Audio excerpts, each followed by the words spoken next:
தமிழக முதல்வருக்கு பிரஷர் அவர் ஏறி இருக்கு.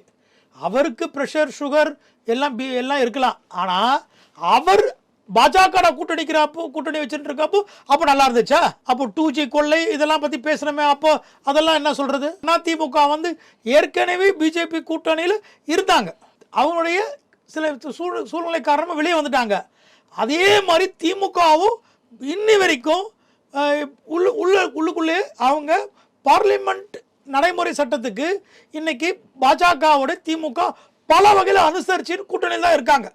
அது வெளிப்படையான கூட்டணி இல்லை. ஆனால் இன்னைக்கு அதிமுக பிரஷரைஸ் கூட்டணியாக இருந்தாலும் துப்பாக்கி முனையில் மிரட்டி கூட்டணியாக இருந்தாலும் ஆனால் திமுகவுக்கு தூக்கத்தை தொலைத்து விட்டது.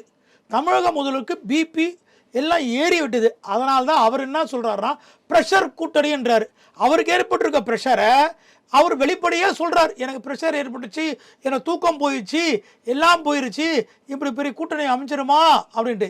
ஏன்னா கூட்டணியில் இருக்கக்கூடிய தலைவர்களையும் கூட்டணியில் இருக்கக்கூடிய கட்சிகளையும் தக்க வைக்க முடியுமான்றது கேள்விக்குறி தமிழக முதல்வருக்கு மு க ஸ்டாலினுக்கு ஏற்பட்டுச்சு. அந்த ப்ரெஷரும் தூக்கமும் தொலைந்து விட்டது.